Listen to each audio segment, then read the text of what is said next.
চৈত্র সংক্রান্তি মানেই বাংলা ক্যালেন্ডারের বর্ষপূর্তি, আর এই চৈত্র মাসের শেষে গ্রাম বাংলা মেতে ওঠে গাজন উৎসবে। রাজ্যের বেশ কিছু এলাকায় আজও সেই রীতিতে চৈত্রের শেষে গাজন উৎসবের দেখা মেলে। নাচে গানে জমিয়ে দেন নানা সাজে সেজে ওঠা গাজন শিল্পীরা। একটি প্রতিবেদন।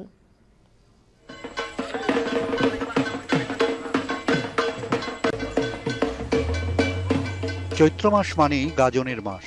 এই সময় শিবের মাথায় জল ঢালা থেকে শুরু করে সন্ন্যাসীরা থাকেন উপোস করে। চৈত্রের এই সময়ে বিভিন্ন শিল্পীরা শিব, পার্বতী, কালী ইত্যাদি বেশে বিভিন্ন জায়গায় ঘুরে বেড়ায়।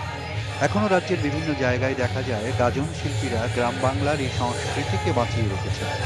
সারা রাত বাড়ি বাড়ি ঘুরে নিজেদের শিল্প নৈপুণ্যে সমৃদ্ধ করছেন।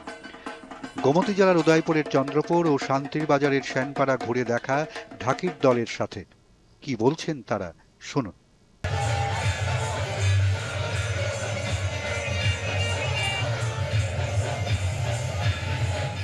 সড়ক পূজা আমরা ডাকিলে করছি।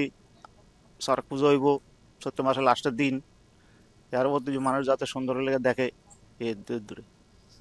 গাজন উৎসব একটি সনাতন ধর্মীয় লোক উৎসব, আর এই ঐতিহ্যকে ধরে রেখেছে এই বহুরূপী শিল্পীরা। কেউ সেজেছে নারদমণি, কেউ সেজেছেন শিব, আবার কেউ বা সেজেছেন পার্বতী। শিল্পীরা জানায় এই শিল্প প্রায় ধ্বংসের মুখেই, কিন্তু তারা নিয়ম করে এখনো চৈত্র মাস এলে নেমে পড়েন। তবে এখনো পুরনো পরম্পরা ও প্রথাকে বহু কষ্টেই ধরে রেখেছেন তারা।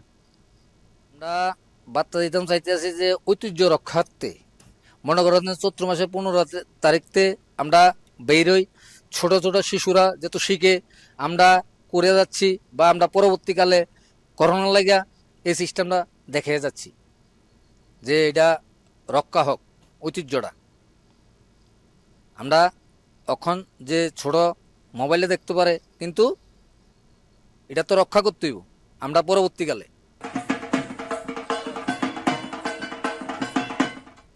আজও চৈত্র মাস এলে পাড়ার অলিতে গলিতে, বিভিন্ন দোকানে কিংবা বাড়িতে অনেক মানুষ আজও অপেক্ষা করে থাকে শিব, পার্বতী কিংবা রাধা কৃষ্ণের জন্য। সেই ঐতিহ্যকে টিকিয়ে রাখতে গোমতী জেলার হোলাখের, চন্দ্রপুর, গর্জি সহ প্রভৃতি এলাকার লোকজনরা ঢাকির নৃত্য করছে বাড়ি বাড়ি গিয়ে।